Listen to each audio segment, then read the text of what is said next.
we are going to discuss how to prevent and reverse prediabetes naturally before it becomes diabetes.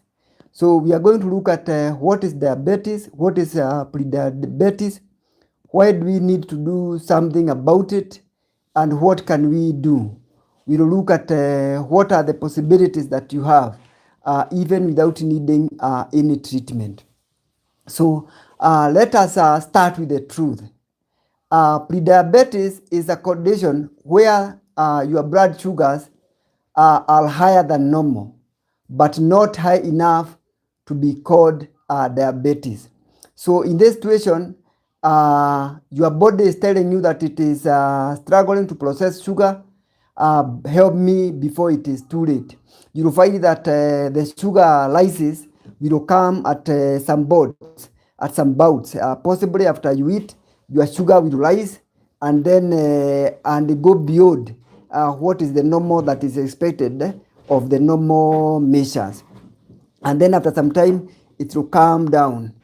So if you do the what we call the glycated hemoglobin in these individuals, you will find because the sugar lysis and the rising at some points, then the glycated hemoglobin might be high because of those sugar lysis. And then you may do the fasting blood sugar, and then you find that it is normal. So type 2 diabetes, on the other hand, it is when your blood sugar levels stay too high for too long, causing damage to you. And these damages will affect your eyes, will affect your nerves, will affect your nerves. So what is the difference between the two conditions, prediabetes and diabetes? You find that prediabetes, it is a warning. Your body is telling you that it is struggling and diabetes is coming. So what this means is that your body is feeling that it is getting unable to control the sugar and it needs assistance. So you need to change your lifestyle. You need to do to see things done in a different way. So then diabetes is the disease. Now the inability to control the sugar has settled in and the sugar is persistently high. So prediabetes is reversible, and the diabetes might need to be managed for life. But what you realize in these two conditions, that the most critical thing is your lifestyle. So you may realize that when you have prediabetes, you are one step and you can still turn back. So you find that over 1 in 3 adults may have prediabetes, and 9 out of 10 of those people who have prediabetes, they don't know it. So this is silent and it can be sneaky. And what it means is that you may need to be prepared, that you may need to continue doing starting medication for diabetes, have hospital visits, and you need to act immediately to reverse the condition. But this is the best part of this presentation, and that's why we are having this discussion this evening.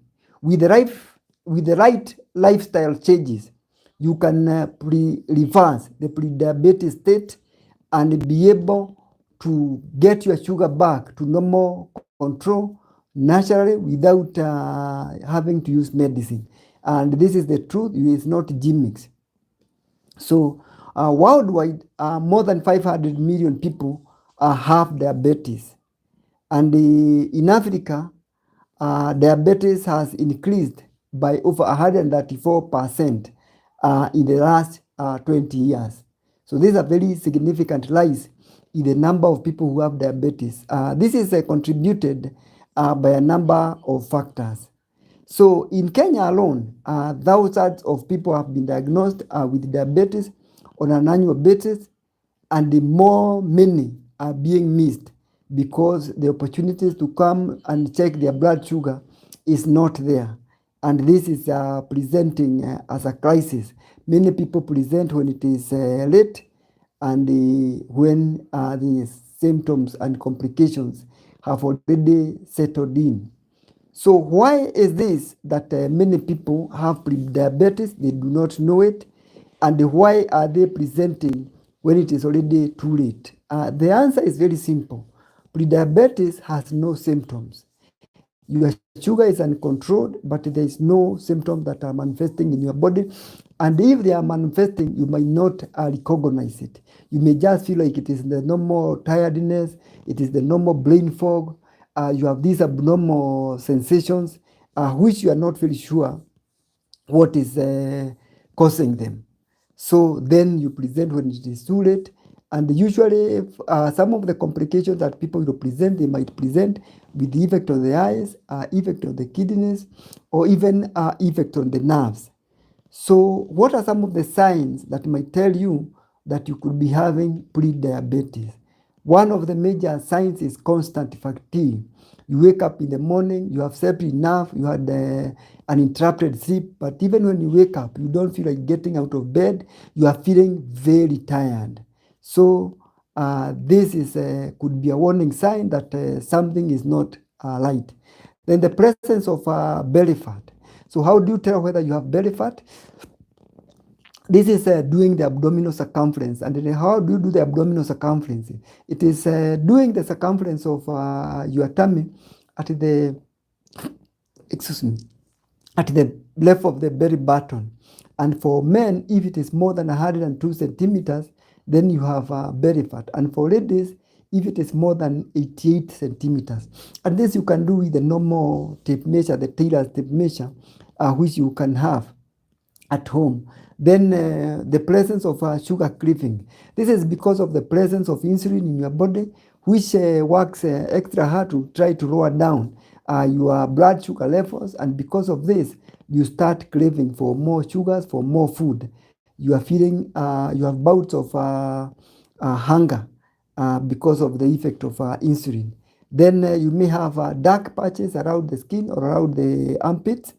And then you may also have a high blood pressure, or you may have also high cholesterol. Then if you find also you are losing weight, not because you are intentionally doing this, then this could be a sign that you are unable to control your blood sugar, and you are starting to eat more, but then you are starting to lose weight. So if this sounds like you could already be at risk, you could already be having this pre-diabetes, and we need to fix it together. So I encourage you that you stay in this live presentation to the end, so that you also have an opportunity to ask any question of things that have been bothering you, things that you think that are concerning for you, and the things that you may think that you may need a doctor's opinion. So stay tuned and stay with me to the end. So how do you reverse pre-diabetes? This we are talking about natural ways, natural lifestyle habits that you can change and be able to reverse this pre-diabetes situation where your body is unable to control the blood sugar. The first thing is eating with a purpose. And you can use the Kenyan plate method. How do you do this? One is ensuring that half of your plate, if this is your plate, you can see we have a model of a plate. And what we need is the upper part presents the vegetables. Any vegetables that is available to you of any type. And then that is half the plate. You can take sukuma wiki, cabbages, broccoli, whatever you have. Half of your plate should be vegetables. Then a quarter of it should be healthy starch. This you try as much as possible. You make sure that is whole grain starch, or high fiber carbohydrates. You are talking about things like brown rice, not the whole grain maize flour, and also things like doma, and you take them with plenty of vegetables. Then you have a quarter of the plate is proteins, which you are talking about lean meats. You're talking about vegetable proteins like beans, things like that, eggs and fish. So they form a quarter. Of course, water is very important. And then you have healthy fats, things like cashew nut oil or olive oil, and also fruits like avocado, which are very good in having omega-3s. So you make sure that you eat with a purpose, and you make sure that you can use the plate method to control the portions of the food that you eat, making sure that you're having adequate vegetables in adequate quantities, and also a good supply of fruits. Then the other thing that would have a big impact is keeping moving, walking at least 30 minutes on a daily basis. And it doesn't matter whether you have to do this walking or at once, or you can do it in bits. The important thing is you encourage yourself that at any given day, you create some time to walk aloud. You may have some walks between the activities that you do on a daily basis. You may decide that when you wake up in the morning, you take a 10-minute walk, just expose yourself to good sunlight. And when you have good sunlight exposure in the morning, this helps you to build the sleep stimulating hormones, and this will ensure that you have a good night's sleep. Then you don't really need to have any sophisticated equipment to be able to do this daily walks. If you look at one of the videos that we have in the Overall Health YouTube channel, you can see a video that I have demonstrated the normal walking and how you can encompass it and make it part of your daily working out. So you do not need to have sophisticated equipment. You do not have a special environment. You can just walk anywhere. You can also dance and make sure that you're moving on a daily basis. And even when you're walking, like in this office, when I'm working like here, just taking some walks, going to get my patients, coming back, sitting, ensure that movement, be intentional in your movement. Then losing the belly fat. This I have explained in details in one of my previous videos in the Overall YouTube channel. You can follow it up in the Overall Health YouTube channel, and you can see the specifics. But generally, visceral fat makes insulin resistance worse, and it also increases your risk of getting other conditions like diabetes, hypertension, cancers, osteoarthritis increased because of some cytokines. These are inflammatory cells that are produced by the body, which are meant to be able to fight diseases and also protect you. But when they are produced in huge amounts, then they become counterproductive, and they increase your risk of getting cancer. So for you to be able to lose the belly fat, you may need to do intermittent fasting. You may need to cut down on your carbohydrate intake significantly, and increase the portion of protein that you take in your diet, increase the amount of vegetables that you are taking. Of course, you have to ensure that you are walking, cut on refined vegetables and sugars, and also things like drinks that could be high in sugars, like soda or even sweetened tea with sugar. So you need to get this laid off your diet. The other thing that you need to do is timing your meals. For you to be able to have the benefits of intermittent fasting, then you need to have more periods where you are eating on your calories than you are making calories, or you are retaining calories. So we talk about intermittent fasting, and usually there are various formulas like 12 to 12. The challenges of a 12 to 12 fasting cycle is that you balance the eating sessions and the fasting sessions. So it's a 50-50. So this one might not help you to feed on your fats, but it will help you maintain your body weight. But when you do, like for example, you have an 8-hour window of eating and a 16-hour fasting period, this helps you to eat on the fats and the stored in your body, and this helps you to work on most of the belly fat that we are talking about, and also helps you lose weight. And this is what you want. So you avoid late night meals. You make sure that you eat early, and you also make sure that 3 hours before you get to bed, you do not have a full stomach. Then the other thing that is very important is working on your social connections. It has been shown that people who do not have good social connection, it might be the relationship that you have in your life. Could it be your marriage? Could it be your marriage? Could it be the relationship that you have with your family members? Could it be the relationships that you have with your children? You need to have them balanced. And there are various ways that you can do this to make sure that you work on your relationships. Of course, the most important thing for all these things is one, being intentional, two, being persistent, and then also creating time, being intentional in your time. If you are a family man, you need to make time for your spouse intentionally. Think about her, think about how you can connect in the course of the day. Even 10 minutes or even 5 minutes of just a small chat keeps the relationship strong. And the same even happens to people in your field. Could it be your friends? Could it be your children? You need to be intentional for you to be able to live healthy. So you cannot be a lone ranger. And the actual studies have shown that people who do not have good social connections, their livelihood and their disease risk is like someone who is smoking 15 cigarettes in a day. You can see this is huge. And that's why it shows the importance of your social connections. So you need to work on them thoroughly. Then the other thing is ensuring adequate sleep. And when we are talking about sleep, is ensuring that you have at least 7 to 9 hours of uninterrupted sleep consistently in your life.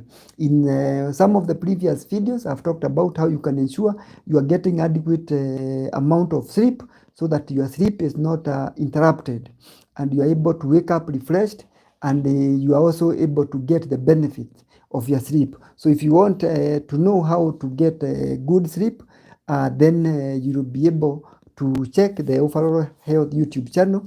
It will teach you some tips on how to maintain a good night's sleep, what precautions you need to do. Then also before you sleep, you can practice mindfulness, journaling, and also breathing exercises. These are things that help you to relax and also focus your mind and also be able to plan yourself so that you prioritize the things that are important in your life. So the diabetes prevention program showed that lifestyle changes are more effective than medication in reversing prediabetes. This is very scientific, and you can look at it in this way, that when your sugar starts to rise, it is an indicator that there is something that is not going right in your lifestyle. So how do you need to get this right? It is by fixing your lifestyle. You have not been walking. You have not been sleeping adequately. Your dietary practices are wanting. You do not have the right social connection. Then this is what you need to fix it. And if you are not in the practice of doing these things consistently, for example, you have been taking sugar, you do not need to wake up one day and do the cold turkey style of from today, no sugar. From today, I'm not going to take any of the refined carbohydrates. You can build these habits slowly, stacking each habit to another, and also removing the cues that you have in your life that make you more inclined to the wrong habits. And over time, you realize that you have reversed your lifestyle, you have reversed your diabetes, and you are able to enjoy your life more. You live a better life. You have better connections. So these issues, when I look at them, it is basically a 360 turnaround. You cannot just talk about living healthy as an isolation. It is your total life that needs an overhaul, but progressively and consistently. So that is what you need to understand. So you can reduce your risk of getting full-blown diabetes by 58% just with mere these simple habits. And this is not theory, it is scientifically proved. So why is this very important? I've seen it in my clinic. And I have an example of people who had uncontrolled sugar. I know one gentleman, 47 years old, his sugar was going up, and he started exercising on a regular basis. He was doing almost an hour on a daily basis, changed his lifestyle, uh, did intermittent fasting, and with these lifestyle changes, he was able to reverse and to make sure that his blood sugar is well controlled. So this is not just myth, it is a reality, and if others have been able to do it, you can do it.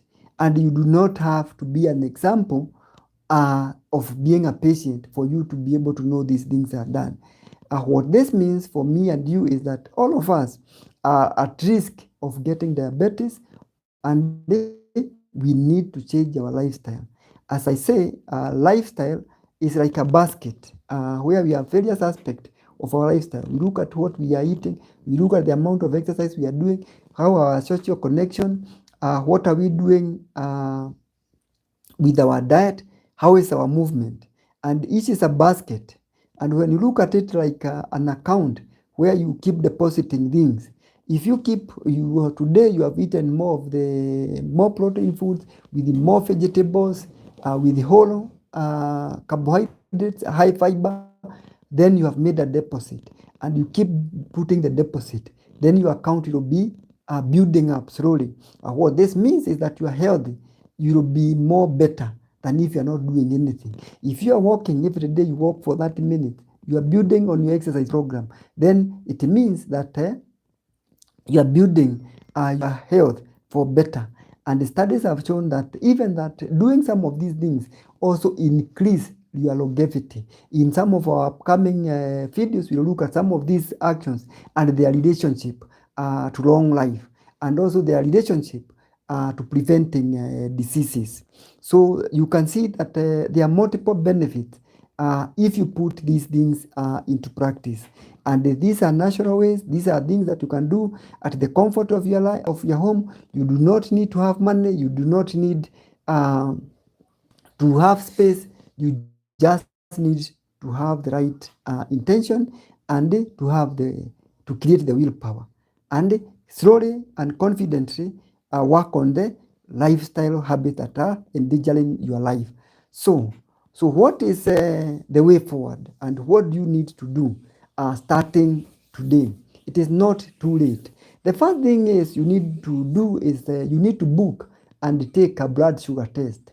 You can go to the nearest facility, have your blood sugar taken, and if possible, you can also do what we call the glycated hemoglobin.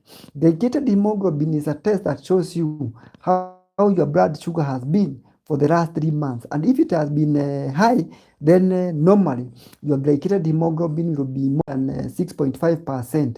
And this tells you how high your blood sugar has been in the last 3 months. And if it is high, then it means you have been having uncontrolled sugar. Then the other thing is, of these things that we have talked about, what do you think is the thing that you are able to start implementing immediately? And you can pick one habit, make it your choice, and start on it. And then keep building the other habits on another. This is what we call habit stacking. You your one habit, once it becomes a habit, and the habit becomes part of your lifestyle. If you have practiced for 21 days, but for it to stick with you, then you need to do it for 60 to 90 days. And you keep doing that until you have removed all the bad habits that are affecting your lifestyle. The good thing is, the moment you start doing some of these things, and I can give you a testimony that it has happened to me, you don't feel like you should lose. Like if you do your morning jog or you do your daily exercises, you do not want to miss them out. There is a push to do the exercises, and so you get the momentum. You feel better even about yourself. And when you wake up energized, you have the energy to do the things that you love. You have the energy even to connect with your friends. So you keep building on this achievement. Then I would encourage you that if you are watching this live this evening and you have not subscribed to the Overall Health YouTube channel, please do so. We have a lot of content that is very important to you and your loved ones, and it can help them build a lifestyle that is healthy. And remember, I always feel that healthcare is not within the doctor's vicinity.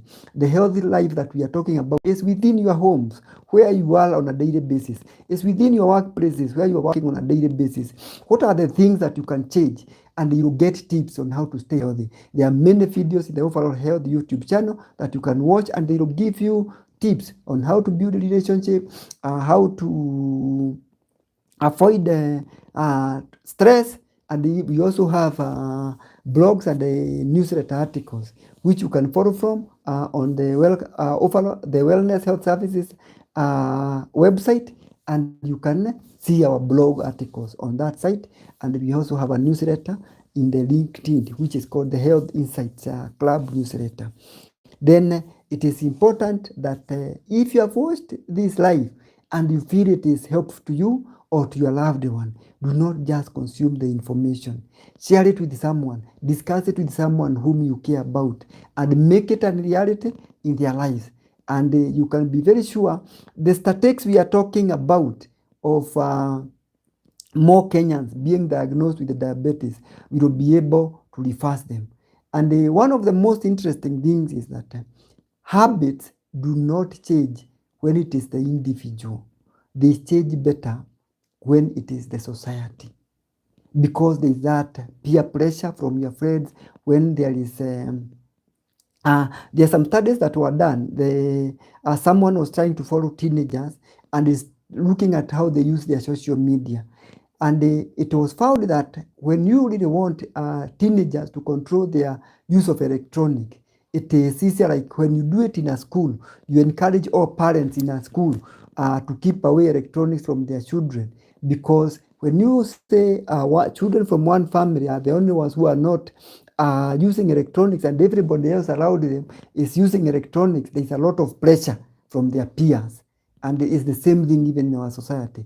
If you work with people who drink and you are the only one who is not drinking and you are with them in a club, you'll find yourself the odd one out, and they'll tell you, can we buy a drink? And sooner or later, you cannot stand the pressure. You give in. So let's share this information within our society. Do you have a men's association? Do you have a ladies associations? Share this. Do you have a chama? Share this information. Let's share our habits together, and this will make it easy for the society to change. So remember that you are not broken. Your body is asking for support, and give it a chance. And that is how we will live our lifestyle. We will change our lifestyle. This is how we will be able to live better, and we will be able to live have a better society. So at this juncture, I want to welcome anybody who has any questions, any comments, anything that you feel that you need to share, so that we can be able to share this together. So let's see the comments from our viewers. What do we have?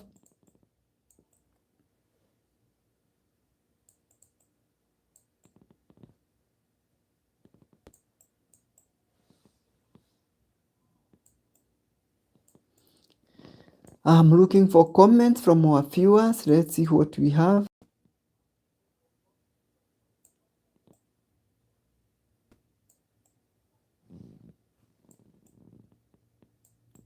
Any comments from our viewers?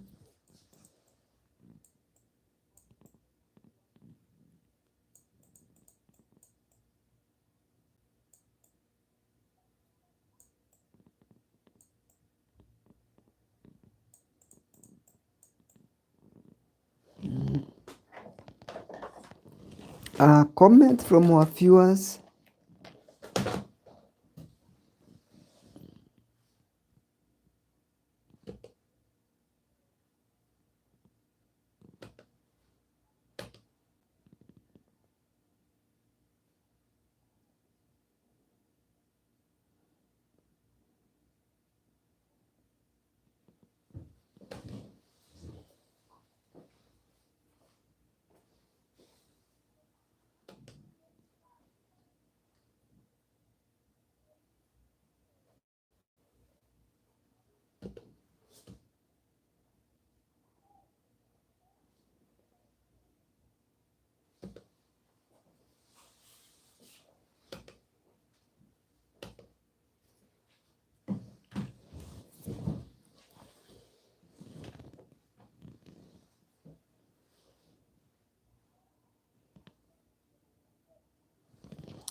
Check for me again.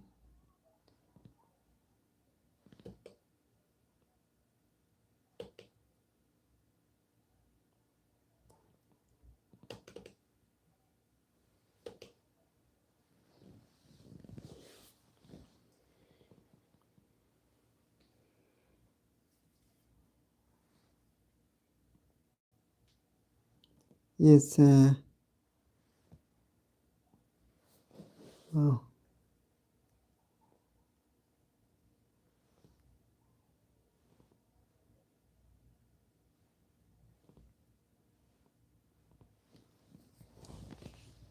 Get for me the comments.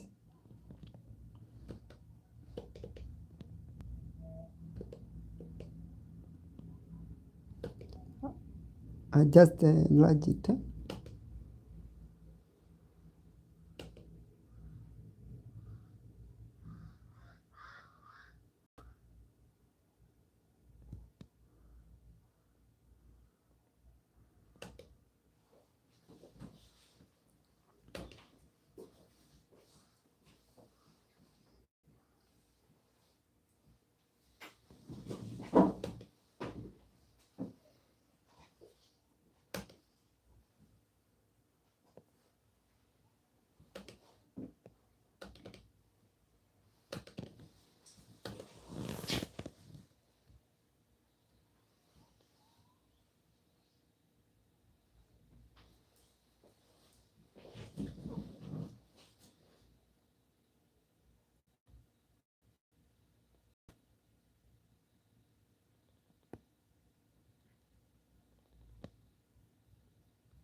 Should the internet.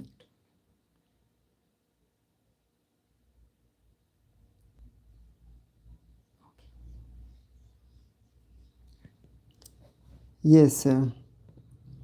So can having too much sugar in your body contribute to weight gain? I'm not really sure I understand this question, but the truth is, the more sugar you take, the more likely that you are likely to have your weight go up. Remember that what is converted to fat in the body is glucose. When you take the refined sugar, then readily converted, the excess of the glucose is converted to fat. And this will happen even to the carbohydrates. Any type of carbohydrate is what is converted into fat by the liver in the body to control the blood sugar. So the more sugar you take, the more you convert it into fat. And so taking more sugar will make you to gain more weight. That's a fact. Then please talk about food diet for people living with cancer. Now, the topic on cancer and diet is quite broad.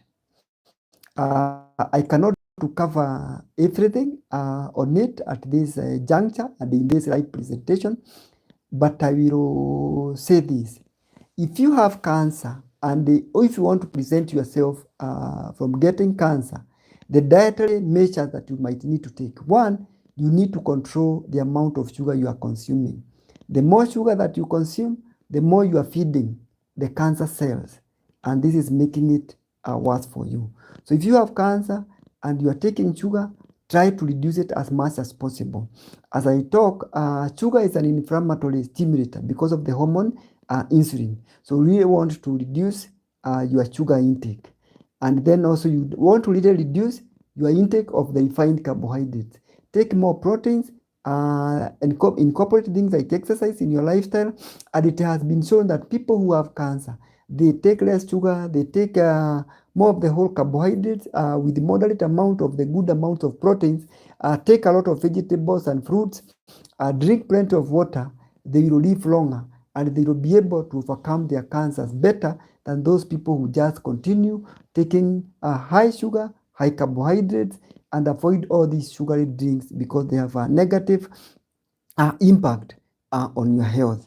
Then Someone also asking, is using the natural mafuta ya ng'ombe for cooking contain high cholesterol level, and what is your take on this?